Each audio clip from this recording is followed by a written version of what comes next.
Algunos de ustedes, como dije, ya han sido expuestos a esta información, así es que vamos a refrescar el conocimiento, pero más que conocimiento queremos ir a la práctica, y por eso Elizabeth dijo formación y no información, y es lo que queremos hacer, es lo que queremos encontrar. Venimos de países distintos a España, y lo primero que tenemos que hacer es pedirles disculpas anticipadamente si decimos alguna palabra que suene muy mal a sus oídos. No va a ser, si decimos una palabra que para ustedes una palabrota, usted sonría primero, después póngase rojo y luego la nota y nos dice, esto no lo puedes decir aquí, y lo entenderemos. Lo que sí puedo asegurarles es que nada que digamos va a ser una mala palabra en los países donde venimos. Pero nos hemos dado cuenta que hay diferencias. Entonces, decimos lo mismo a cualquier parte donde vamos, porque si vamos a Argentina nos pasa, si vamos a República Dominicana nos pasa, si vamos a Colombia nos pasa. Así es que, pues, vamos a reírnos si decimos algo extraño y díganos, después de hacernos la cruz y todo eso, usted nos dice, eso no debes decirlo acá. ¿Le parece? Si usted dice algo que a nosotros nos va a sonar extraño y nos ve una cara así como de, también díganos, bueno, ¿qué? ¿No fue a propósito lo que dijimos? Pero volviendo a nuestro tema, ¿qué queremos, hacia dónde queremos apuntar? Allí dice ser y hacer discípulos, y hacia allá queremos apuntar, hacer y hacer discípulos. Algunos de nosotros no hemos sido discípulos nunca fuimos discipulados. Y por eso cuando compartimos la fe, desafortunadamente no hacemos discípulos. Entonces tenemos que empezar por ser nosotros mismos discípulos para luego hacer discípulos. Otros han tenido la bendición de ser discipulados por alguien. ¿Va a pelear, hermano? Sí, va a pelear. No, okay. Pensé que había dicho algo tan feo que Fernández dijo, no, me quito esto. Algunos han tenido la bendición de ser discípulos y saben cómo hacer discípulos. Lo cierto es que la Escritura nos dice pues que debemos ir y hacer discípulos. Y la verdad es que necesitamos retomar esa idea. Si quieren buscar en sus Biblias Mateo 28, 18 al 20, Mateo 28, 18 al 20, vamos a encontrar el lema, el centro de esto. Mateo 28, 18 al 20.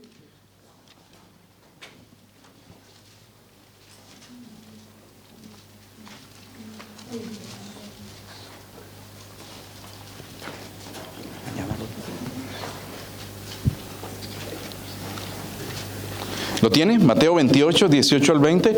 Es una porción de la Escritura muy conocida, sumamente conocida. Algunos la llaman la Gran Comisión, ¿verdad? Los políticos tienen otra Gran Comisión, pero esta no tiene nada que ver con los políticos. A ver, ¿quién quiere leerlo? Mateo 28, 18 al 20.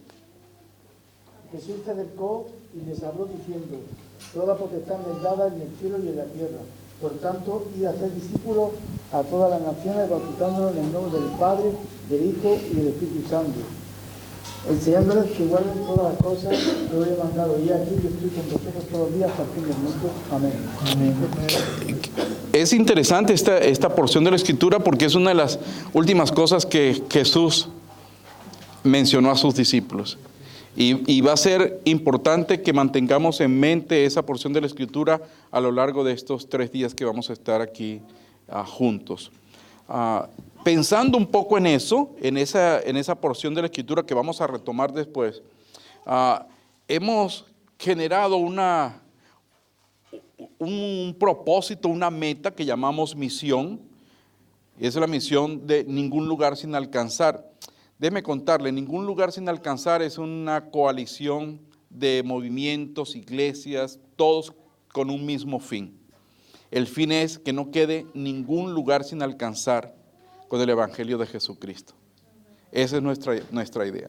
Mateo 24, 14 dice que este Evangelio del Reino será predicado en todas partes para testimonio y después vendrá el fin. Necesitamos predicar el Evangelio en todas partes. Nuestro interés entonces es que el Evangelio de Jesucristo sea predicado hasta que no quede ningún lugar sin alcanzar. una coalición que tiene una reunión anual, la reunión se llama Terminando la Tarea. Ellos dicen que hay más de 3,000 grupos que todavía no han sido alcanzados con el Evangelio. Es decir, que todavía hay mucho trabajo por hacer, más de 3,000.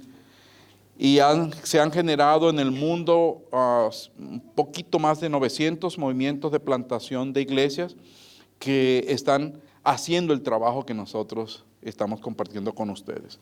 De modo que somos parte de un movimiento mundial que está empeñado en compartir el Evangelio de Jesucristo.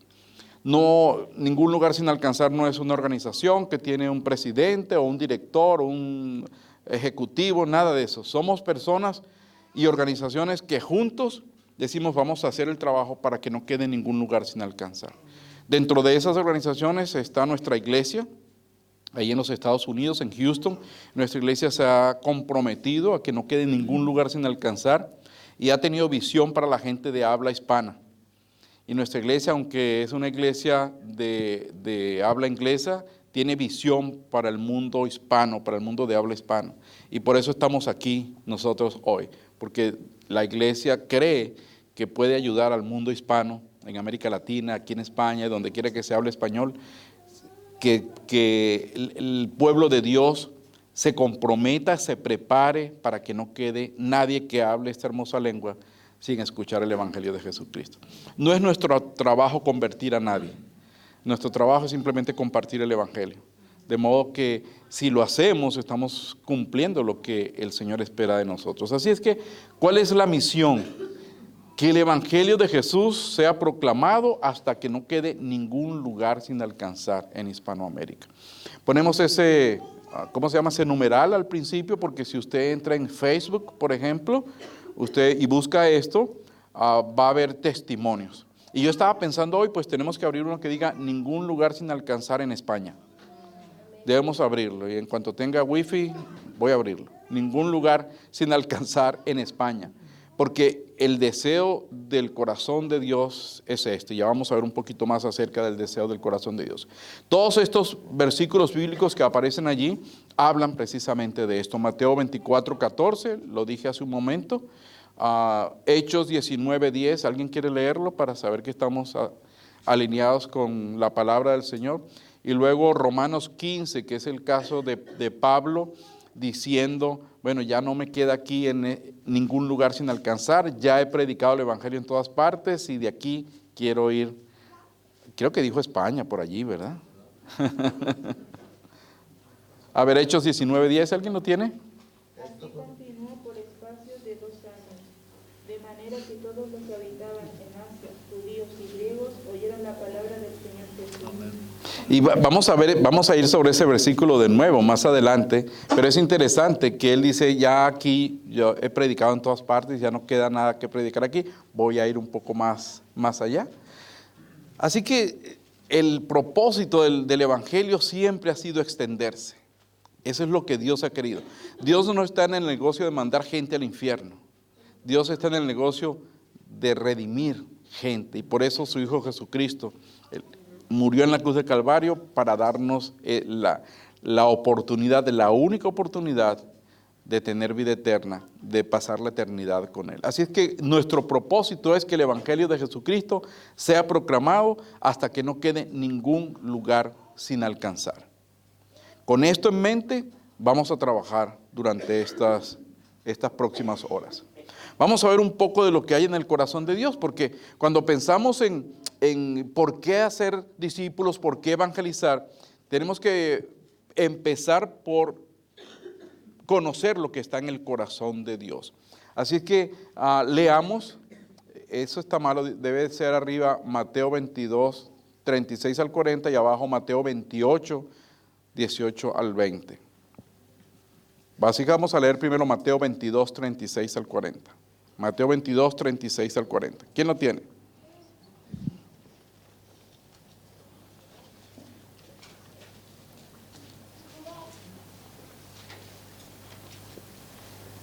Y quiera leerlo.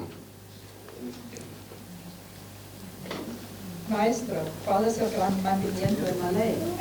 Jesús le dijo, amarás al Señor tu Dios con todo tu corazón y con toda tu alma y con toda tu mente. Este es el primero y grande mandamiento. Y el segundo es semejante: amarás a tu prójimo como a ti mismo. De estos dos mandamientos depende toda la ley y los profetas. Gracias. Si pensamos antropomórficamente, es decir, si pensamos en Dios como con un corazón, pues usted y yo sabemos que la naturaleza de Dios es distinta, pero pensando para entender lo que está en el corazón de Dios, cuando le preguntaron a Jesús cómo resumes la ley, cómo condensas la ley de una manera bien concreta, Jesús dijo, bueno, con dos cosas. La primera es amar a Dios. Porque eso es lo que vemos en el Antiguo Testamento, cuando Dios le da los mandamientos a Moisés, encontramos diciendo, en primer lugar, no puedes tener dioses ajenos delante de mí. Dios es un Dios celoso, ¿cierto? Es lo que dice. Así es que lo primero que está en el corazón de Dios para nosotros es que le amemos a Él. Ahora eso implica obediencia, porque cuando decimos que amamos a Dios, la manera como evidenciamos que amamos a Dios es porque le obedecemos lo que Él quiere que nosotros hagamos. ¿Está de acuerdo conmigo? Así que obediencia es lo que podemos presentar como una evidencia que amamos a Dios. Lo segundo que está en el corazón de Dios, según dijo el Señor Jesucristo, dijo, ama a Dios por sobre todas las cosas y con todo lo que tú eres. Lo segundo es amar al prójimo. Porque desde que encontramos esos 10 mandamientos, encontramos que buena parte de ellos están orientados hacia el prójimo. A hacer al prójimo el bien y a no hacerle lo que nosotros no queremos que nos hagan. ¿Cierto? Eso implica sacrificio. Porque vaya que hay gente difícil para amar. ¿Está de acuerdo conmigo? Sí, ¿para qué negarlo pues? No piensen en la suegra, porque algunos de ustedes son suegras. Mi esposa es suegra y la aman. Sacrificio. Y Jesús estaba claro con esto, y la gente del tiempo de Jesús estaba clara con esto. ¿Recuerda aquel pasaje de la Escritura donde el Señor le dice, si alguien te pide que vaya contigo 1 milla, ve con él 2? ¿Recuerda ese pasaje de la Escritura? Bueno, quizás usted lo sabe, pero yo quiero recordárselo hoy. En aquel tiempo, los soldados romanos tenían la potestad, la autoridad de pedirle a cualquier civil que le ayudara con su carga por 1 milla. Por eso es que cuando Simón de Cirene, Simón el Cireneo, pasó por donde Jesús llevaba la cruz, un soldado romano le dijo, ayúdalo. Y él no podía negarse porque la ley lo obligaba a obedecerle al soldado romano y acompañar llevar la carga por 1 milla. Así que cuando Jesús le dice a los discípulos, a esa gente de ese tiempo, le dice, cuando alguien te pida que vayas con él 1 milla, ve con él 2, inmediatamente la gente de su tiempo, los judíos de su tiempo, podían pensar en un soldado romano a quien había que ayudar, no por 1, sino por 2 millas. Por eso el amor al prójimo implica sacrificio. Yo estoy seguro que algunos de ustedes tienen unas historias interesantes, no les voy a preguntar, pero esta noche, pues si le da insomnio, pregúntele al vecino, ¿verdad? Alguna historia interesante sobre el amor sacrificial por el prójimo. Cuando usted ha tenido que ir con alguien 1 milla más. Cuando usted ha tenido que soportar algunas cosas por amor a Dios, que implica amor al prójimo. Eso es lo que está en el corazón de Dios. Pero hay una cosa más, y como dije, la cita de abajo está mal, es Mateo 28, 18 al 20. Mateo 28, 18 al 20, que ya lo leímos, ¿recuerdan? Ya lo leímos. Esto es culpa de Jeff, que no puso bien la cita bíblica.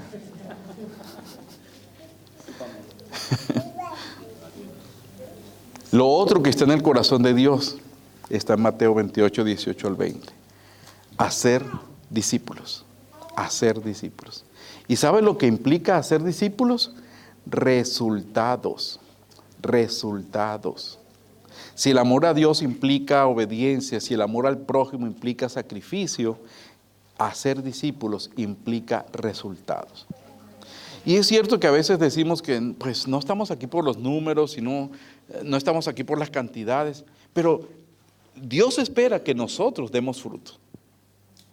Dios espera que nosotros demos fruto. Y en algunas ocasiones pasamos tiempo como cristianos. Al principio de nuestra vida cristiana pasamos un tiempo excelente compartiendo el Evangelio. Pero poco a poco vamos perdiendo ese dinamismo, ese fuego, esas ganas, ese deseo. Y de pronto caemos en el letargo de no compartir el Evangelio con nadie. Y pasan los días, las semanas, los meses y los años y no hemos compartido nuestra fe con nadie más. Ahora, la verdad es que a veces es que no sabemos cómo compartir la fe. A veces es que no sabemos cómo hacerlo. Y entonces eso, digamos que nos da la causa. Pues vamos a atacar esa causa. Y ustedes saben, algunos de ustedes han visto ya el testimonio en 15 segundos, los 3 círculos, el puente y cuántas otras estrategias para compartir el Evangelio. Realmente necesitamos enfocarnos en que lo que está en el corazón de Dios es que haya resultados de nuestro trabajo evangelístico. Así es que si no lo hemos alcanzado por alguna razón, vamos a solventarlo este fin de semana. Vamos a encontrar maneras de que lo que está en el corazón de Dios, que hagamos discípulos, sea una realidad en nuestra vida. Tenemos historias muy interesantes que podríamos contarles. Algunas que hemos escuchado y otras que nos ha tocado vivir a nosotros en este trabajo. Por ejemplo, el hermano Jin Kai, un hombre trabajando en Asia, pues por el nombre ya sabemos, ¿verdad?, que es por ahí de esos lados. Tenía el deseo de plantar iglesias en un país como China, donde es sumamente difícil ir con el Evangelio. Y Dios empezó a darle una estrategia de plantación de iglesias en casa. Y después de un tiempo, de algunos años, no se podían contar la cantidad de discípulos que había en China. ¿Y cómo empezó esto? Con algo así. Una reunión donde, por cierto, había un hombre mayor. ¿De cuántos años más o menos es un hombre mayor? Tenga cuidado con lo que dice. Muy bien, nadie dijo nada ofensivo, gracias. Un hombre mayor estaba allí y el hermano Jin Kai dice, bueno, quién sabe, se va a quedar dormido en el entrenamiento y quién sabe qué va a hacer. La siguiente semana, cuando llegaron para continuar en el proceso, Jin Kai preguntó, ¿cuántos han compartido el Evangelio? Solamente ese hombre levantó la mano. Solamente ese hombre mayor levantó la mano. Dijo, he compartido 3, 4, no recuerdo el número exactamente. Así es que estuvieron allí. La siguiente semana se reunieron de nuevo. El hermano Jin Kai preguntó otra vez, ¿cuántos han compartido el Evangelio? Unos y otros, bueno, yo 1, yo 2, y ese hombre dijo, he compartido como 7, 8 personas. Y luego del proceso, todos se dieron cuenta que ese hombre que pensaba todo el mundo que no iba a poder compartir el Evangelio con nadie, que ya estaba como para orar por otros solamente, se había convertido en un evangelista. ¿Qué es lo que quiero decir con esto? Que a veces nosotros nos ponemos limitaciones. Pensamos que porque no hablamos en público, porque no hacemos esto, porque no hacemos aquello, no estamos capacitados. Pero si la Biblia dice, vaya y hagan discípulos, quiere decir que cada uno de nosotros puede ir y hacer discípulos. Porque Dios no miente. Pasó otro caso en la India. Kumar, un hermano convertido al Evangelio, era hijo de una familia, venía de una familia que tenía por ministerio construir templos budistas. Por generaciones su familia había construido templos budistas. Así es que él dijo, bueno, yo ahora quiero construir templos cristianos. Y se hizo la meta de construir 100 iglesias en 10 años. Así es que se fue a trabajar, vivía solo, se fue a trabajar, rentó un lugar muy pequeñito para no gastar mucho en renta, no comía mucho, para guardar todo el dinero, y por 6 meses trabajaba duro. Y los otros 6 meses se iba con el dinero que había reunido a algún pueblo, allí predicaba el Evangelio, y con el dinero que tenía pues levantaba alguna cosa, 4 estacas, palos, maderas, y allí se reunía y pues decía, ya levanté una iglesia. Eso lo hizo por 5 años, pero en 5 años llevaba 5 iglesias. ¿Recuerda cuántos quería levantar él? 100 iglesias. Así es que se dio cuenta que los números iban muy mal. Dijo, esto no está resultando. Y alguien le habló del movimiento de plantación de iglesias, cómo usar las casas, cómo usar su propia casa para reunir gente y empezar una iglesia allí. Porque donde están 2 o 3 reunidos en mi nombre, ahí estoy yo en medio de ellos. Bueno, después de 5 años, ¿cuántas iglesias iban? Y en los otros 5 años, 158,000 iglesias eran. Era un número impactante, impactante.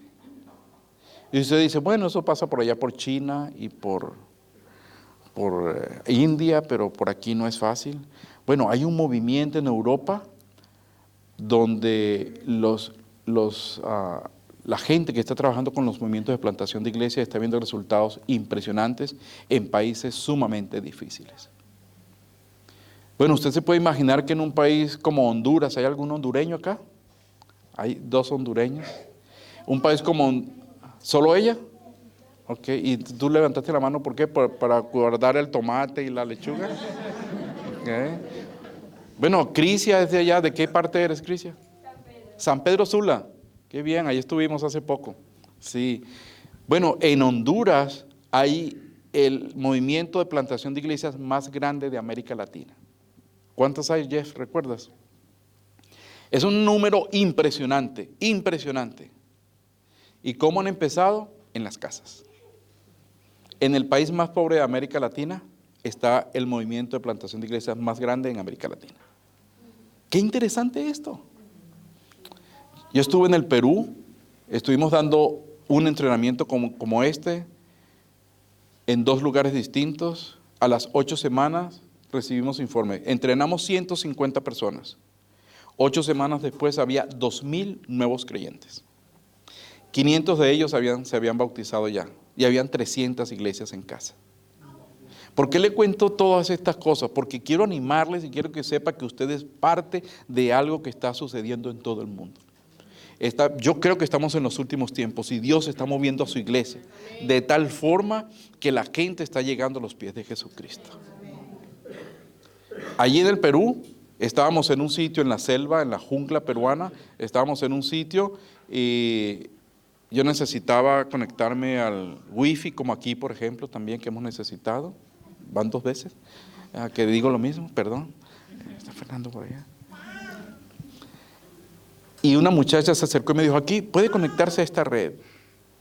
Me conecté a esa red y luego fui a darle las gracias y me puse a conversar con ella, le compartí el evangelio y aceptó a Cristo. Mi compañero de equipo era otro, lo cambié por este porque este está mejor. Mi compañero de equipo vino y empezó a hablar con ella acerca del bautismo. Una cosa usted dice, bueno, de pronto. Y para no hacerle la historia muy larga, esa misma noche estábamos bautizando a esa chica. Era la dueña del lugar, la dueña del campamento. Su mamá es una misionera católica, muy practicante. ¿Algún católico aquí? Muy activa la señora. Su hija conoció a Cristo esa noche. Ya han pasado, no sé, 3 años y permanece fiel. Hemos visto casos como esos. En República Dominicana, en Santo Domingo, fuimos a evangelizar, salimos con el pastor de la iglesia en un entrenamiento como este y se encontró una pareja. Y la pareja no aceptó a Cristo, pero dijo que estaba dispuesta a estudiar la Biblia. Así es que el pastor empezó un estudio bíblico en la casa de esa familia, usando un material que llamamos las 7 historias de esperanza. Y a la tercera historia de esperanza, la pareja aceptó a Cristo. Ambos aceptaron a Cristo. Pero no solamente eso, invitaron a su hijo casado que viniera la próxima semana y el hijo y su esposa aceptaron a Cristo. Entonces, ¿qué es lo que necesitamos? ¿Qué necesitamos? Necesitamos compartir el evangelio, porque hay gente que está lista para recibir el evangelio. Ahora, usted está aquí hoy y debemos hacer una aclaratoria, una aclaración, ¿cómo se dice acá? Aclaración, suena mejor que aclaratoria, entre lo que es un entrenamiento y lo que es una conferencia. Cuando vamos a una conferencia, estamos tratando de buscar conocimiento, recibir información. Por eso le pregunté a Elizabeth para que me dijera si era información o formación. Ella dijo formación. Cuando vamos a una conferencia, tratamos de buscar información. Y nos vamos de allí con nuevos datos, con nuevos recursos probablemente, pero no pasa de ser información. Es decir, apuntamos al conocimiento. Pero cuando vamos a un entrenamiento, ¿qué buscamos desarrollar? Habilidades. Por ejemplo, si usted tiene un trabajo nuevo, y a usted le dice, vas a tener una inducción de una semana, ¿cuál es el propósito de esa inducción de una semana? Digamos que usted nunca había hecho ese trabajo. ¿Capacitarse? Aprender a funcionar. Aprender. Digamos que el trabajo es como pastelero submarino. Es un trabajo difícil, ¿cierto? Pastelería submarina es una especialidad en la Universidad ¿de dónde? De la vida. Y usted no sabe nada de pastelería y nada de submarinismo. Entonces, durante el entrenamiento, a usted le van a enseñar eso para que después lo ponga en práctica. De eso se trata el entrenamiento. Es una palabra que se usa en nuestro idioma, se usa para animales y para deportistas. A los animales se les entrena para que sepan hacer algo, a los deportistas para que desarrollen una habilidad. Bueno, aquí estoy hablando con deportistas, ¿cierto? ¿Todos? ¿Sí? Desarrollo de habilidades. Quiere decir que necesitamos practicar para desarrollar nuestras habilidades. ¿Algún futbolista famoso español? A ver, ¿hay algún? ¿Tú? No, como que conozco, yo no soy... Ok. Lo que yo conozco, pero que yo... Nómbrame uno, yo de fútbol no sé nada. David Villa. David Villa. ¿Es bueno ese? Sí, bueno. Ok. Pues imagínense si David Villa, gracias, si David Villa hubiera llegado de niño a una escuela de fútbol y dice, pues yo sé jugar fútbol, ¿cómo te llamas? Le dice el entrenador. David Villa, no, sí, tú estás aquí. Mira, vente en unos 10 años, porque vamos a tener el mundial, y ya, listo, ya tú estás preparado para eso. Pues no funciona así, ¿cierto? No funciona. Le dicen que vaya a practicar para que desarrolle sus habilidades, sus habilidades. Con el evangelismo o la evangelización es exactamente igual. Ese primer año, en nuestro primer amor, no sabíamos cómo hacerlo, pero de todas maneras lo hacíamos. Pero con el tiempo perdimos esa habilidad y nos hemos quedado muy tranquilos. Bueno, perdone, yo estoy juzgando y no debe ser así. Probablemente usted no es de esos. Pero la mayoría, el 98% de los cristianos no comparte su fe.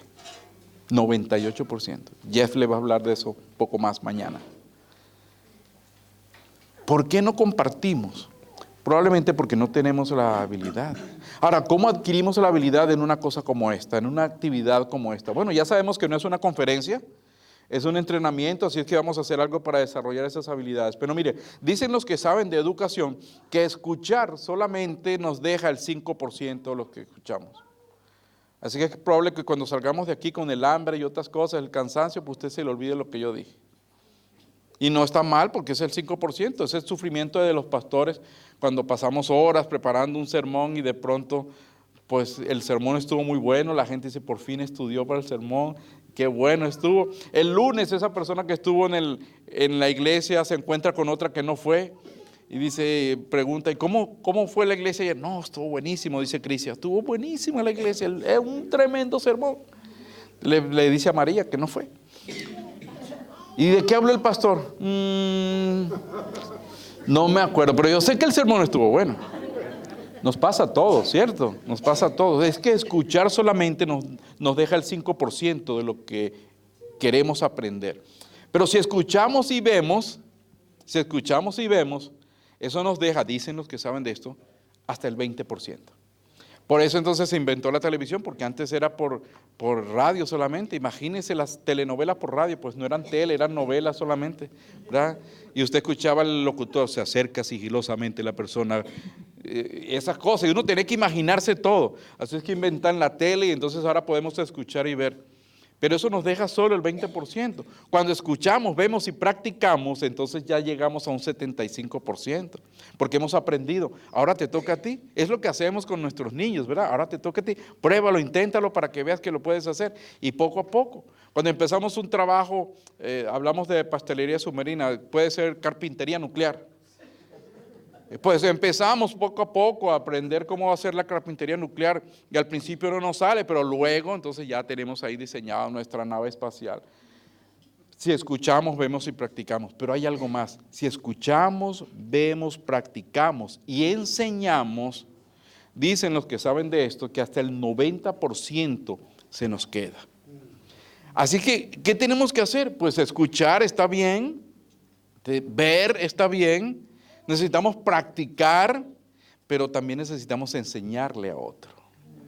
Cuando enseñamos a otro, se nos queda el 90%, pero además de eso estamos capacitando a alguien más. Llevemos esto al campo de la evangelización. Escuchamos aquí, vemos, practicamos y cuando salgamos de aquí enseñamos a alguien más lo que hemos aprendido. ¿Saben? Nosotros trabajamos para perder nuestro trabajo, es lo que siempre decimos. No queremos perpetuarnos y venir cada 6 meses o cada año para repetir lo mismo. No estamos interesados en eso. Queremos que usted se lleve todo lo que pueda llevarse, escuchando, viendo, practicando y enseñando, para que después vaya y comparta con otros y de esta manera España pueda ser alcanzada para Cristo. Déjeme leerle algo que escribió un pastor boliviano que vive en los Estados Unidos y nos conocimos en Venezuela.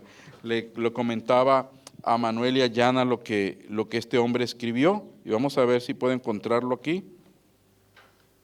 Este hombre dijo algo interesante. Él estaba orando.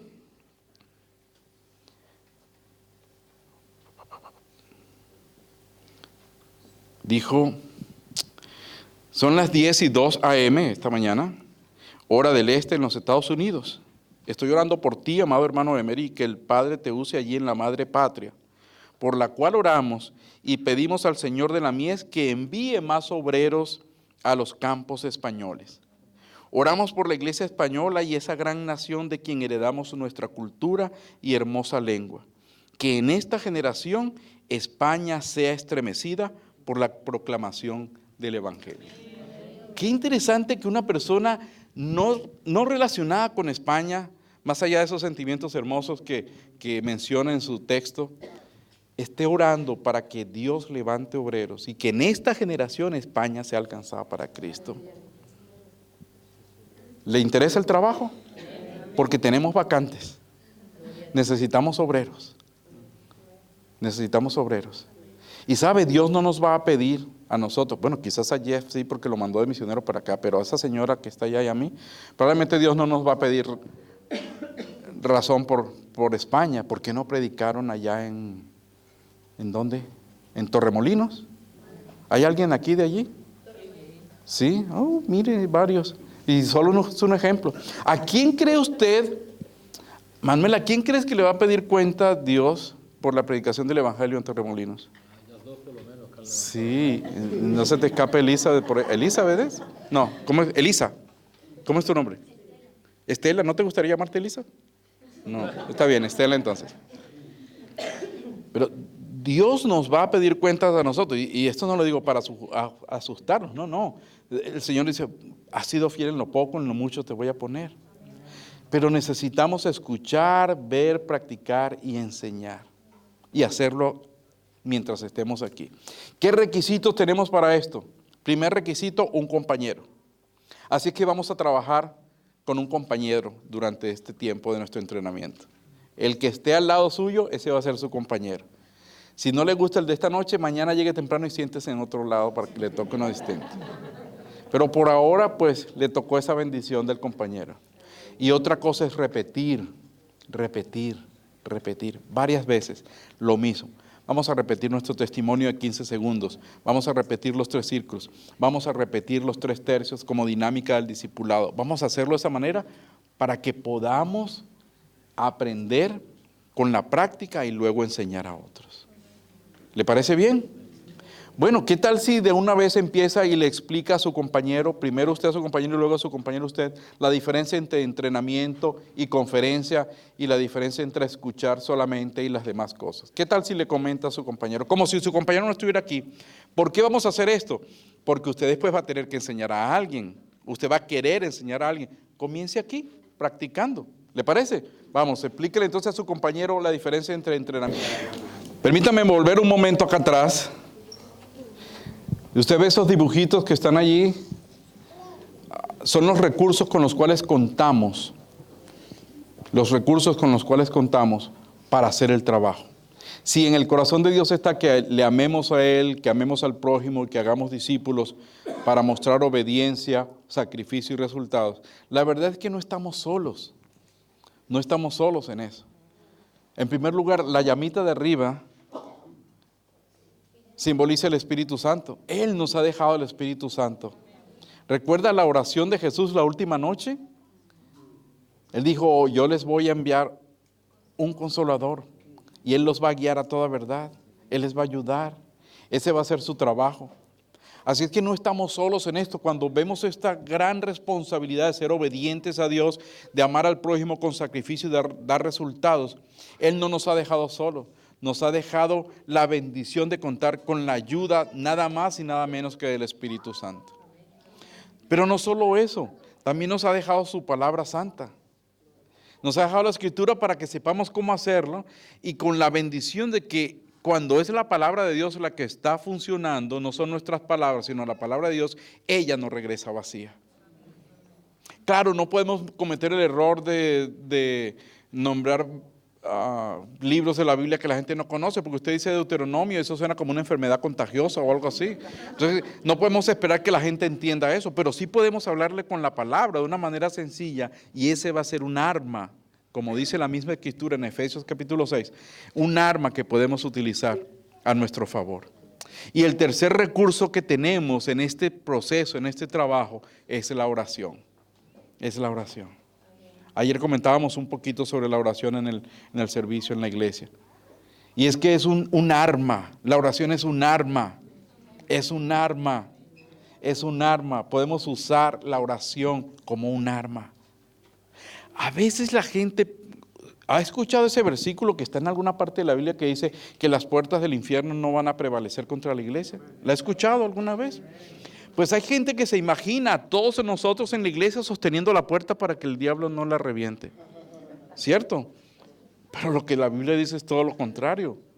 Son ellos del otro lado aguantando y dice, y que las puertas del infierno no van a poder soportar el embate de la iglesia de Jesucristo. Así es que la historia cambia cuando la vemos desde esa perspectiva. Por lo tanto, si bien es cierto que tenemos esta tarea que hacer, también es cierto que Dios nos ha dado 3 elementos para ayudarnos en la tarea de amarle a Él con obediencia, de amar al prójimo con espíritu sacrificial y de tener resultados haciendo discípulos. ¿Qué tal si le explica a su compañero lo que hay en el corazón de Dios y los elementos con los cuales contamos? 3 minutos más, ¿le parece? Hay que practicar, esto es un taller. Cuando practicamos, cuando le enseñamos, entonces podemos aprenderlo mejor. Si su compañero estaba dormido, pídale disculpas que te haya despertado, pero necesitaba contarte esto. No les he dicho, pero las láminas más importantes, las diapositivas más importantes, con más información, mi esposa las está dibujando y vamos a colocarlas allí. Así es que mañana o el sábado cuando terminemos, vamos a tener todas las que necesitemos así pegadas y usted puede ir con su teléfono y tomarle fotos y se lleva el material en su teléfono. ¿Vale? Muy bien. Vamos a hablar de un tema que es bien interesante porque es la base bíblica de lo que hacemos. Y lo llamamos 5 partes y 4 campos de la cosecha. Está basado en Marcos capítulo 4, versículos 26 al 29. Marcos capítulo 4, versículos 26 al 29. Lo llamamos los 5 partes y los 4 campos de la cosecha. Es como, digamos, la base bíblica, también filosófica de lo que hacemos. Encontramos en la Escritura un modelo y queremos seguirlo. Así que vamos a leer Marcos 4, 26 al 29. ¿Hay fotos? ¿Salgo? No. Marcos capítulo 4, versículos 26 al 29. ¿Alguien lo tiene?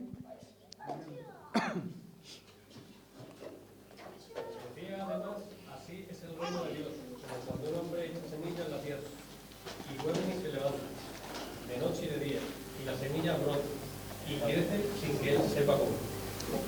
Porque de suyo lleva fruto la tierra, Primero hielo, luego trigo, después grano lleno en la espiga. Hasta el 29. Y cuando el fruto está maduro, enseguida se mete la hoz porque la siga llegando. Gracias.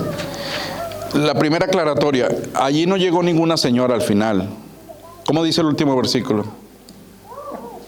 Y cuando el fruto está maduro, enseguida se mete la hoz porque la siga llegando. Entonces no ha llegado ninguna señora ciega allí, ¿cierto?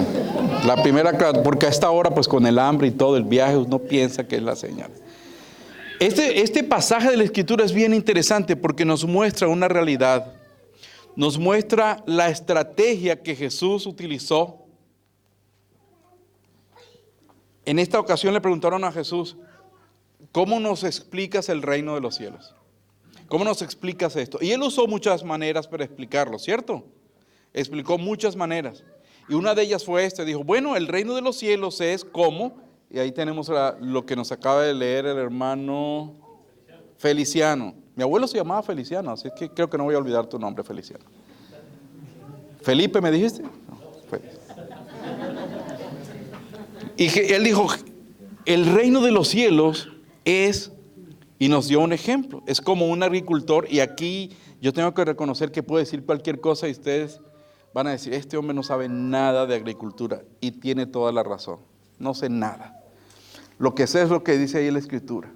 Pero pareciera que este sembrador, que es un ejemplo, Jesús lo usó como un ejemplo, dijo, bueno, les voy a dar un ejemplo para que entiendan.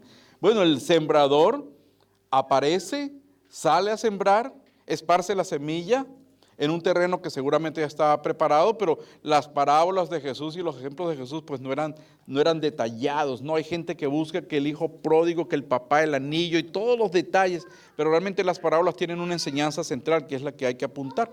En este caso habla de un hombre, un agricultor que va y siembra. Y hay varios elementos aquí que nosotros no vemos, que el agricultor no controla, porque el agricultor no controla cuando va a llover o no va a llover, ¿o sí? ¿No? ¿Aquí tampoco? El agricultor no controla si va a llegar una plaga inesperada, probablemente toma las precauciones para que ciertas plagas no aparezcan, pero de pronto aparece una que él no esperaba. Así es que por eso el Señor dice, bueno, hay cosas que suceden que no tienen nada que ver con el agricultor. Y esas son las cosas que tienen que ver con Dios, ¿cierto? Hablando del mundo espiritual, por supuesto. Y tan pronto como el grano está, y no voy a decir esa palabra porque no le gusta a los venezolanos, se mete la hoz, pues ha llegado el tiempo de la cosecha, el tiempo de la siega. ¿Cuáles son los elementos que están allí? Pues primero hay que entrar al terreno, o se puede sembrar de lejos. Bueno, me imagino que algunos con avioneta, ¿no? ¿Eso es tan efectivo? Pregunto a los que saben de siembra. ¿O es más efectivo ir y sembrarla en esa tierra que se acaba de preparar? Pregunto, ustedes los que saben de esto. ¿Es más fácil, es mejor, es más efectivo? Muy bien. Luego que se prepara la tierra, hay que sembrar. Una vez que se prepara la tierra, hay que sembrar. Luego, en ese proceso, hay que nutrir a la planta. Eso es lo que entiendo que hay que hacer. Por favor, corríjame si estoy equivocado, pero hay que nutrirlo, hay que poner ciertos elementos que ayuden al crecimiento de la planta. Es cierto, es que nunca había hablado en una finca, imagínense, estoy muy asustado que pueda decir algo que no sea correcto. Y finalmente, cuando esa planta ya está lista, cuando ha llegado el tiempo, entonces se recoge. ¿Cómo podemos relacionar esto con la iglesia de Jesucristo? ¿Cómo podemos relacionar esto con el reino de Dios? ¿Qué fue lo que nos quiso decir Jesús cuando dijo que el reino de los cielos se parece a esto? Bueno, creo que eso de entrar tiene que ver con identificar a la gente que está lista para recibir el mensaje. Ahora, no podemos saber eso. Hay cosas que escapan a nosotros, a nuestro entendimiento, porque usted puede ver a alguien que es reacio a la palabra de Dios y resulta que está listo. Los que saben de estas cosas dicen que estadísticamente una persona necesita hasta 7 toques con el Evangelio antes de aceptar a Cristo. Es decir, escuchar por lo menos 7 veces, dicen las estadísticas. Entonces es probable que usted vaya la primera vez y le predica a Miguel, ¿verdad? Y pues no, es la primera vez que Miguel escucha esto, así que Miguel le va a decir, espérate 7 más porque no ha llegado mi turno. No sabemos eso, ni ellos tampoco lo saben, pero sí podemos identificar que hay una persona que necesita a Jesucristo, eso sí podemos identificar. Luego, sembrar equivale a evangelizar, ¿cierto? Y hemos usado muchos recursos para evangelizar, muchísimas maneras, muchísimas estrategias para evangelizar, muchísimas. Evangelismo explosivo fue uno, nadie explotó con eso, gracias a Dios. Evangelismo a fondo, como submarinismo. Las 4 leyes espirituales, solo para jueces. El cubo evangelístico, ¿recuerda? Era dificilísimo cargar el cubo acá en la bolsa. Y tantos otros. Nosotros estamos llamados a evangelizar y hemos intentado, hay gente que nos ha ayudado creando métodos para evangelizar. Muchas veces nosotros no evangelizamos porque no tenemos un método. Y es ahí donde Jeff nos va a ayudar mañana. ¿Sí, Jeff? Excelente. Yo me voy a tomar el día libre. Pero nos basta solamente con evangelizar. La puerta trasera por donde se escapa la gente en las iglesias es la falta de discipulado. La falta de ayudar a otros a crecer. Ahí es donde la mayoría de las iglesias tiene su dificultad. Y las iglesias que han tenido éxito en el discipulado son iglesias que dan resultados. Y no estamos hablando que tenga 1,000, 2,000, 3,000 miembros, solo que sea gente efectiva. Yo le doy gloria a Dios por haber conocido a Rafa y a Raquel, a los David y a sus esposas, David y Ortiz y Laura, y David y Diana. Para mí es evidente que esos muchachos han recibido un buen discipulado. Porque ahí están haciendo el trabajo. Y ellos siguen haciendo el trabajo porque están discipulando a su gente. Entonces tenemos un don Gabriel, por ejemplo, ahí en Colombia, discipulado por Rafa, que está haciendo un trabajo excelente. Un hombre que no sabía, no sé si ustedes conocen el testimonio, un hombre que no sabía leer ni escribir, y ahora tiene 3 grupos. 3 grupos. Tenía 4, cerraron uno, tiene 3 grupos en casa. Es una bendición. ¿Dónde ha estado el secreto? En que lo han discipulado. Y finalmente, así como en la siembra es reunir, recoger la siembra, meter la hoz, así también en el mundo espiritual reunir equivale a formar la iglesia. Ahora, ¿cuál es la definición de iglesia, el concepto de iglesia? A ver, ¿quién me puede ayudar? ¿Cómo definimos lo que es una iglesia? ¿Quién dijo algo? Somos nosotros mismos. ¿Nosotros mismos? ¿Quién más? Aproveche que aquí nos podemos equivocar porque los perfectos no vinieron para el entrenamiento. El cuerpo de Cristo. El cuerpo de Cristo. ¿Qué dijiste, hermana? El cuerpo de Cristo. Es decir, que no estamos hablando de un edificio en particular, aunque por extensión pues decimos iglesia, vamos a la iglesia y vamos al edificio. Pero cuando pensamos en lo que el Señor estaba hablando, de reunir, de formar la iglesia, estamos pensando en un grupo de creyentes que tienen ciertas características y hacen ciertas cosas que los identifican como iglesia. A eso se refería Jesús. Pero hay algo más en este proceso. Y hablamos de 5 partes y 4 campos. Dicen los que saben de estas cosas que los agricultores guardan las mejores semillas para sembrar de nuevo. ¿Eso es cierto? Así es. Bueno, en el mundo espiritual esas mejores semillas son los líderes. Esa gente que se va levantando y que vemos que pueden servir de líderes. Ahí usted dice, pues ahí se acabó lo mío porque yo no soy líder. Pero ¿cuál sería un buen concepto de líder? En el mundo espiritual, no en el mundo afuera, donde el líder es otra cosa. Pero en la iglesia, ¿cómo podemos definir a un líder? ¿Cómo definiría usted un líder en la iglesia? ¿Qué es un líder? ¿Un ejemplo? ¿Una persona que es ejemplo? Una persona que presenta el Evangelio, que enseña a otros y da ejemplo con su propia vida, ¿no?, de la palabra de Dios. Ok. ¿Qué más? Un líder para mí es una persona que ha puesto Dios para que ore y vele por cada alma que Dios la ha dado. Ujú. ¿Qué más? ¿Qué más? ¿Tú quieres decir algo? Sí, claro que sí quieres. No, seguro que no quieres. Ni hola si quieres, ni buenas noches, ¿cómo están todos? A ver, Creo que es uno que enseña es líder. uno que enseña. Una persona que enseña, pero que además da testimonio y implica a los demás a que hagan lo mismo y enamora a los demás a que hagan lo mismo que hacen. Ujú.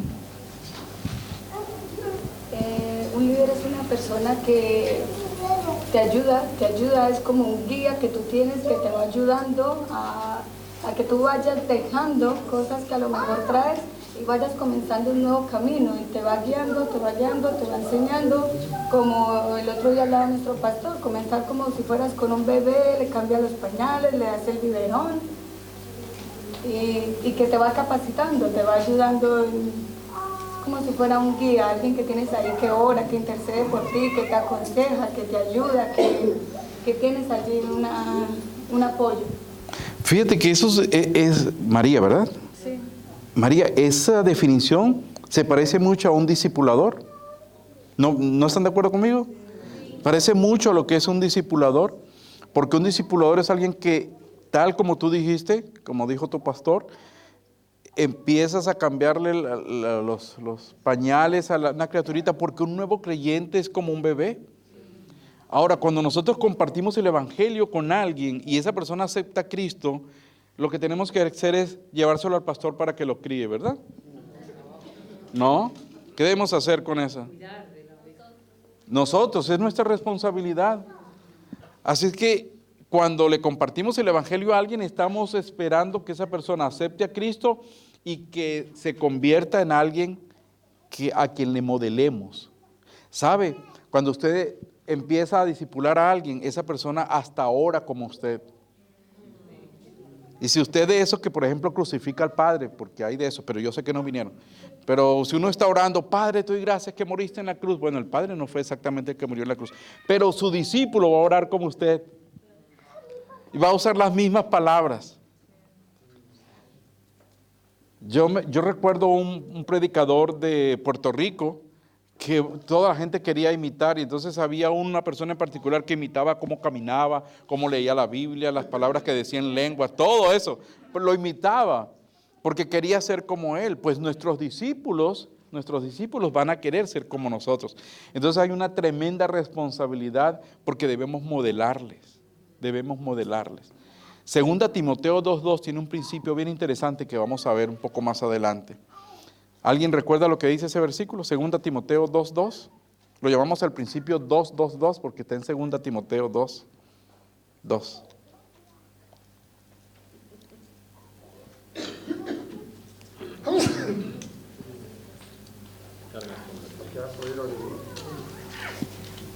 ¿Primero qué? No, porque va así. Es una buena pregunta. Mi esposa dice, bueno, ¿por qué no ponemos discipular de este lado? Y usted ve las flechitas arriba, bueno, casi no se ven porque la palabra de liderazgo lo cierran, no deja ver las flechitas. Pero va así, es como en el sentido del reloj, un par de flechas. Creo que en el anterior, ahí se ve. ¿Ah? Porque se repite, cuando usted toma los mejores líderes, las mejores semillas y los convierte en líderes, ellos van a repetir el ciclo otra vez. Y ahí es donde se cumple 2 Timoteo 2:2, que dice: Tú pues sufre penalidades. Lo que has oído de mí ante muchos testigos, esto encarga a hombres fieles, que sean idóneos para enseñar también a otros. ¿Vio el principio? Pablo, luego de Pablo, ¿quién estaba? Timoteo, luego en ese mismo versículo, Pablo, lo que has oído de mí, está hablando Pablo. ¿Le está hablando a quién? A Timoteo. Y le dice, Timoteo le dice, esto enseña, ¿para qué? Para que sean idóneos. Para enseñar también a otros. A otros. Entonces, Pablo, Timoteo, hombres fieles, otros. El principio de 4 más 4, el principio de 2, 2, 2. El principio de modélale a esa persona y ahí vas a empezar a desarrollar un ministerio que no se detiene. Y por eso decimos, trabajamos para perder nuestro trabajo, porque queremos que lo que estamos modelando, lo que estamos presentando, lo que estamos compartiendo con ustedes, usted lo comparta con otro y eso lo comparta con otro. Y es lo que ha pasado, algunos de ustedes ya han visto esto. Y lo estamos repitiendo para que usted lo fije bien y se lo comparta a otros. Y entonces podamos ver el deseo de ese pastor boliviano cumplido, que en esta generación España sea alcanzada para Cristo. ¿Qué tal si le explica un poco a su compañero esto de las 5 partes y los 4 campos? Tómese unos minutos para explicarle esto que hemos dicho. ¿Se da cuenta cuál es el proceso, verdad? Hablamos y usted lo practica, lo enseña, lo comparte para que se quede con nosotros. Adelante. Vamos a trabajar un poquito con la escritura, viendo lo que ha sido, lo que alguien ha llamado la misión de Dios de Génesis a Apocalipsis. La misión de Dios de Génesis a Apocalipsis. ¿Alguien quiere buscar en su Biblia Génesis capítulo 1, versículos 26 al 28? Génesis 1, 26 al 28. Génesis 1, 26 al 28. Y cuando lo tenga, si quiere leerlo, pues. Entonces dijo Dios, hagamos al hombre a nuestra imagen, conforme a nuestra semejanza, y señoree en los peces del mar, en las aves de los cielos, en las bestias, en toda la tierra, en todo animal que se arrastre sobre la tierra. Y creó Dios al hombre a su imagen, a imagen de Dios lo creó, varón y hembra los creó. Y los bendijo Dios, y les dijo, fructificad y multiplicaos, llenad la tierra y sojuzgadla, y señoread en los peces del mar, en las aves de los cielos, y en todas las bestias que se mueven sobre la tierra. Gracias, hermano. El deseo de Dios, como dice allí, el deseo de Dios era la multiplicación de su imagen, porque Dios nos creó a su imagen, ¿cierto? Él nos creó a su imagen y su deseo era que nos multiplicáramos y multiplicáramos con ello la imagen de Dios. Pero apareció capítulo 3 de Génesis, la caída, la terrible caída. Y vamos a definir de una vez cómo fue eso de la caída. ¿Quién fue el culpable en la caída? ¿El hombre o la mujer? A ver, ¿los que están de acuerdo con que fue la mujer? Ok. Creo 2 votos. ¿Los que están de acuerdo con que fue el hombre? 2 votos. Sigue empatado el asunto, sí. Ok. Parece que fue más que nosotros, como que fue alguien más, ¿verdad? Pero nosotros tomamos la decisión.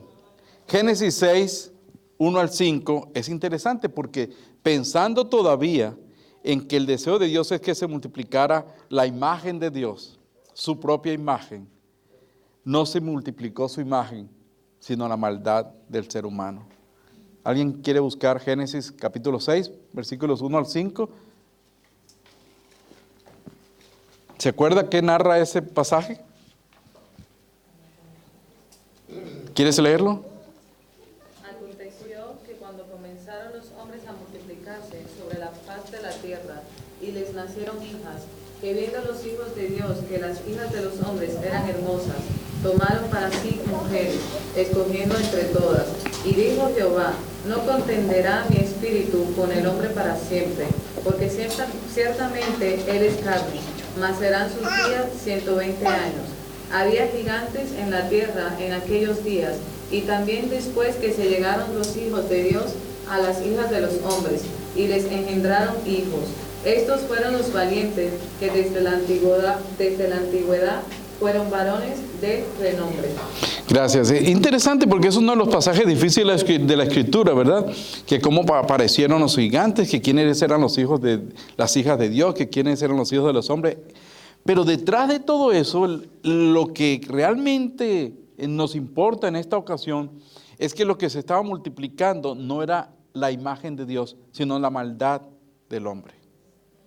Totalmente contrario a lo que era el deseo de Dios. Génesis capítulo 9, versículo 1, otra vez nos expresa el deseo de Dios para la raza humana. ¿Qué dice ese versículo? Génesis 9, 1. Bendijo Dios a Noé y a sus hijos, y les dijo, multiplicad y multiplicaos y llenad la tierra. Fíjese, algo en lo cual somos muy buenos, ¿verdad? Eso de multiplicar, pues 8, 9 hijos. Mis padres tuvieron 9, 8 de ellos. Alguien me preguntó, ¿todos vivos? Y yo dije, no, pues algunos vivos, otros tontos, pero ahí van. Sí. Pero hemos sido buenos en eso. Pero en vez de multiplicarnos como raza humana con los parámetros que Dios nos había dado, ellos decidieron hacer otra cosa. Y es lo que dice Génesis capítulo 11, versículo 4. ¿Alguien quiere leerlo? ¿Inés lo tiene? Y dijeron, vamos, edifiquemos una ciudad y una torre cuya cúspide llegue al cielo, y hagámonos unos nombres porque fuéramos esparcidos sobre la faz de la tierra. En vez de multiplicar la raza humana bajo los parámetros de Dios, ellos decidieron multiplicar sus nombres. En otra palabra, hacerse famosos. Totalmente divorciados del propósito de Dios. Pero Dios, porque esto pasó después de esto que estamos narrando en el capítulo 11, pasa después del diluvio, ¿cierto? ¿Sí? El propósito de Dios sigue siendo el mismo. Y entonces encontramos la misión de Dios a lo largo de toda la Escritura, desde Génesis hasta el Apocalipsis, para alcanzar a los seres humanos. ¿Qué es lo que quiero decir con esto? Que Dios todavía está en el proceso y en el deseo y en el negocio, como dicen los americanos, de ganar gente para su reino. No en mandar a nadie al infierno. A Dios no le interesa eso, no nos creó para eso. ¿Y cómo notamos eso? Pues con estos pasajes de la Escritura. Vamos a trabajar estos pasajes por unos minutos. En Génesis capítulo 12, versículo 1 al 3, aunque ahí están las respuestas. Pero en Génesis 12, 1 al 3, ¿a quién quiere alcanzar Dios? Según ese pasaje. Es probable que yo me haya equivocado, si es que revíselo como hacían los bereanos, ¿verdad? Para ver si es verdad. Génesis 12, 1 al 3. Génesis capítulo 12, versículos 1 al 3. ¿A quién desea alcanzar Dios según ese versículo? ¿Solamente a Abraham? A toda la humanidad. A toda la humanidad. ¿Cómo dice ese pasaje? A ver, ¿cómo dice? Hará una nación grande. ¿Cuán grande? Más grande que las estrellas del cielo y que la arena del mar. Entonces era muchísima gente. En ti serán benditas todas las naciones de la tierra. El propósito de Dios, la misión de Dios es alcanzar, desde el Antiguo Testamento, es alcanzar a todas las naciones, a todos los seres humanos. Uno dice, bueno, es que solamente era el pueblo de Israel. Pues ese no fue el plan de Dios. Dice la Escritura que Él quería alcanzar a todas las naciones de la tierra. En ti serán benditas todas las naciones de la tierra. ¿Y a quién iba a usar en ese pasaje? A Abraham. Dice, en ti van a ser benditas todas las naciones de la tierra. Luego tenemos Éxodo capítulo 19, versículos 5 y 6. ¿Alguien quiere leerlo? Éxodo 19, 5 y 6. Ahora pues, si hubierais oído a mi voz y guardaréis mi pacto, vosotros seréis mi especial tesoro sobre todos los pueblos, porque mía es toda la tierra. ¿Algún interés especial allí de Dios? Toda la tierra. Iba a usar al pueblo de Israel para bendecir a todos los pueblos. Revise el Salmo 67.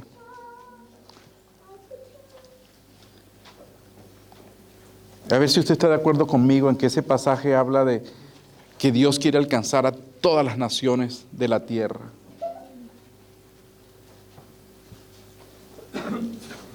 ¿Cómo dice el Salmo 67? Dios tenga misericordia de nosotros y nos bendiga. Haga resplandecer su rostro sobre nosotros, para que sea conocido en la tierra tu camino, en todas las naciones tu salvación. Te alaben los pueblos, oh Dios, todos los pueblos te alaben. Alégrese y gócense las naciones, porque juzgarás los pueblos con equidad y pastorearás las naciones en la tierra. Te alaben los pueblos, oh Dios, todos los pueblos te alaben. La tierra dará su fruto, nos bendecirá Dios, el Dios nuestro. Bendíganos Dios, y témanlo todos los términos de la tierra. ¿Cuántas veces se menciona ahí todos los pueblos, todos los términos de la tierra? ¿A quién quiere alcanzar Dios? ¿Es a un grupito en especial, solamente al pueblo de Israel, solamente a los de Colombia, solamente a los paisas? Pues tenemos 2 paisas aquí.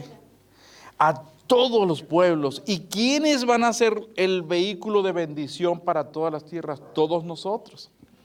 Todos nosotros. Eso está en el Antiguo Testamento. No estamos hablando todavía del Nuevo Testamento, está en el libro de los Salmos. El libro favorito de los finlandeses, me decía Jana hoy, sí, porque comen mucho salmón. Isaías 49, 5 y 6. Isaías 49, 5 y 6. Ahora pues, dice Jehová, el que me formó desde el vientre para ser su siervo, para hacer volver a él, a Jacob, y para obligarle a Israel, porque estimado seré en los ojos de Jehová, y el Dios mío será mi fuerza. Dice, poco es para mí, que tú seas mi siervo para levantar las tribus de Jacob, y para que restaures el remanente de Israel. También te di por luz de las naciones, para que seas mi salvación, hasta los postreros de la tierra. Gracias, Inés. ¿A quién va a usar Dios para bendecir al resto de la humanidad? Y según ese pasaje, a Israel, usándolo para bendecir a todas las naciones. Vas a hacer luz en las naciones. Eso nos hace pensar cuando vamos al último libro del Nuevo Testamento, al libro de Apocalipsis, encontramos al pueblo de Israel con una participación sumamente importante, protagónica en los últimos tiempos de la vida de los seres humanos sobre la tierra antes de que los tiempos terminen. El pueblo de Israel importante, pero para bendecir a todas las naciones. Habacuc, capítulo 2, versículo 14. Habacuc, ahí en el Antiguo Testamento. Porque la tierra fatigará el vano, porque la tierra será ya está llena del conocimiento de la gloria de Jehová, como las aguas cubren el mar. Solamente un pedacito, solamente España, solamente Cataluña. Dice toda la tierra, y no nos dice exactamente ahí a quién va a usar Dios. Podemos deducir que nos usa a nosotros como parte de ese proceso. Pero la gloria de Dios va a llenar la tierra completamente. No hay nada, ningún pedacito de tierra que no esté listo para recibir la gloria de Dios. Aún España. Amén. Amén. Seguimos, Malaquías capítulo 1, versículo 11. Y nos tomamos tiempo para ver lo que la Biblia dice, y ya mañana entramos a ejercitarnos en esas herramientas que queremos aprender o recordar. Malaquías 1, 11. Porque desde donde el sol nace hasta donde se pone, es grande mi nombre entre las naciones, y en todo lugar ofrece a mi nombre incienso y ofrenda limpia, porque grande es mi nombre entre las naciones, dice Jehová de los ejércitos. ¿Eso incluye la ventana 1040? ¿Han oído hablar de la ventana 1040? ¿No han oído de la ventana 1040? En Misiones se habla de la ventana 1040, un pedazo del globo terráqueo donde está el bastión del enemigo, donde el evangelio no puede entrar, donde no hay casi cristianos. Pero este versículo habla de toda la tierra. No hay un solo pedacito donde no pueda estar la presencia de Dios. Pero eso no importa de qué lugar venimos, qué apropiado este versículo. No importa de dónde viene usted, allí puede manifestarse la gloria de Dios. Sí, pero ya no puedo repetir porque si no, no me da tiempo. No, mentira, es una broma. Decimos que no hay un solo pedacito del globo terráqueo donde la gloria de Dios no pueda manifestarse. Toda la tierra está lista para recibir la gloria de Dios. Seguimos. Mateo, ahora llegamos al Nuevo Testamento. Fíjense que en el Antiguo Testamento está hablando de nosotros y del pueblo de Israel y de todo el que se atraviesa, empezando desde Abraham, como instrumentos de Dios para bendecir a las naciones. La misión de Dios es alcanzar a las naciones, a todas las naciones. Mateo 28, 18 al 20 lo dice. Jesús se acercó y les habló diciendo: toda potestad me es dada en el cielo y en la tierra. Por tanto, id y haced discípulos a todas las naciones, bautizándolos en el nombre del Padre, del Hijo y del Espíritu Santo, enseñándoles que guarden todas las cosas que hoy he mandado, y he aquí, yo estoy con vosotros todos los días hasta el fin del mundo. Amén. Gracias, Estela. ¿A cuántas naciones? ¿A cuántas naciones? ¿Sabes? Es interesante. ¿Recuerda aquella oportunidad cuando Jesús, Lucas capítulo 10, mandó a 72 personas a evangelizar? Algunas versiones dicen 70, las más nuevas dicen 72. En aquel tiempo existían 72 naciones conocidas.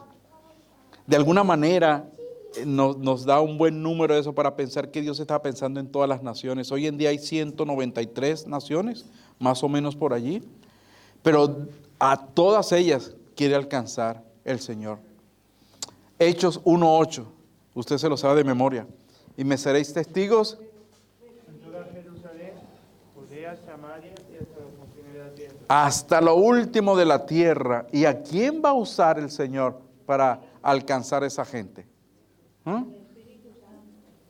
Pues parece que es a nosotros. Sí, parece que es a nosotros. Ajá.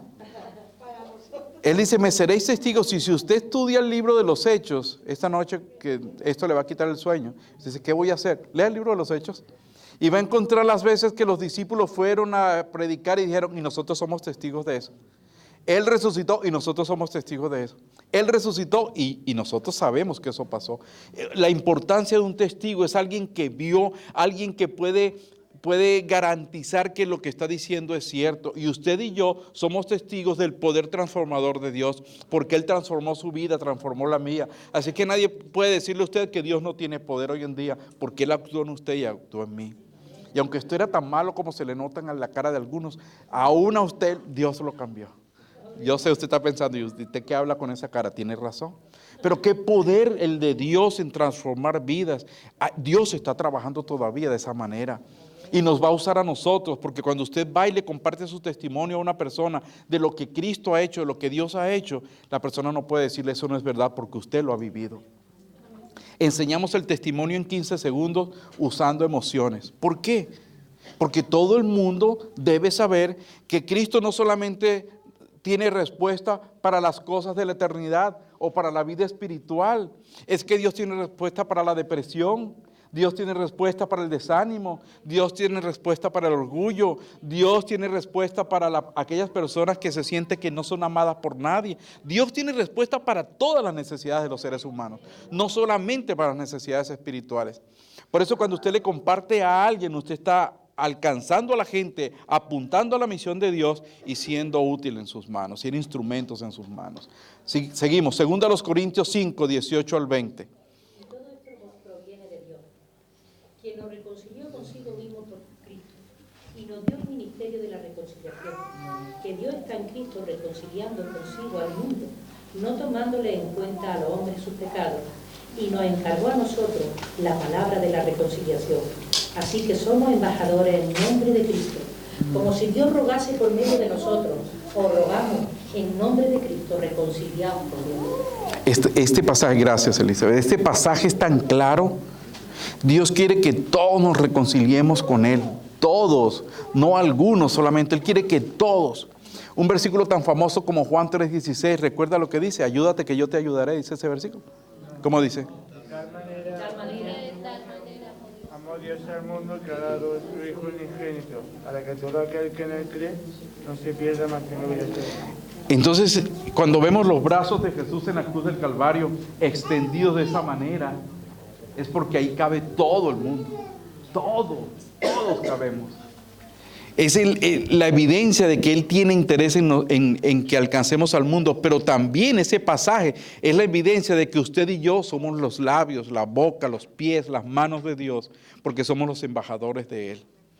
Usted y yo somos los que estamos llamados a ir a evangelizar. Usted y yo somos los que estamos llamados a ir a compartir las buenas nuevas de salvación. Primera de Pedro 2:9. Primera de Pedro 2:9. Mas vosotros sois linaje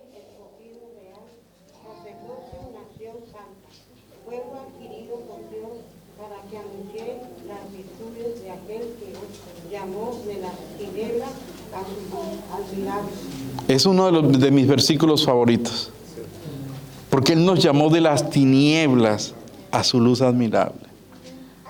Imagínese por un momento dónde vivió usted antes de conocer a Cristo. Allí estábamos. Y Él nos llamó a su luz admirable. Nada puede superar eso. Nada puede superar lo que el Señor Jesucristo hizo por nosotros. Y como creyentes estamos llamados a compartir eso. No nos podemos quedar con eso. No nos podemos quedar con esa información. Finalmente, Apocalipsis capítulo 7, versículos 9 y 10. Apocalipsis 7, versículos 9 y 10. Después de esto miré, y he aquí una gran multitud, la cual nadie podía contar, de todas naciones y pueblos, tribus y pueblos, y lenguas, que estaban delante del trono y en la presencia del Cordero, vestidos de ropas blancas y con palmas en las manos. ¿Se imagina eso por un momento? Fíjese, la misión de Dios, Él empezó, leímos ahí en Génesis capítulo 1, ¿recuerda la diapositiva anterior? Él dijo, multipliquen mi imagen. Y nosotros nos desviamos, en Adán y Eva nosotros nos desviamos. Pero Dios nunca se cansó. Y como enseñamos en los 3 círculos, Él tenía un plan y envió a su Hijo Jesucristo.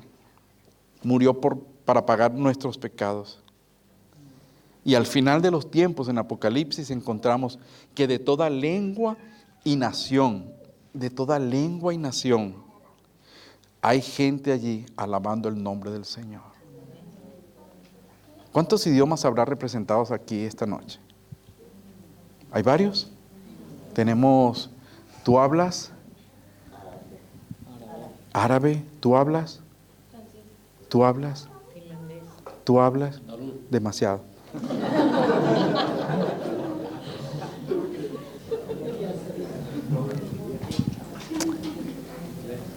¿Por qué no vemos un pedacito del cielo?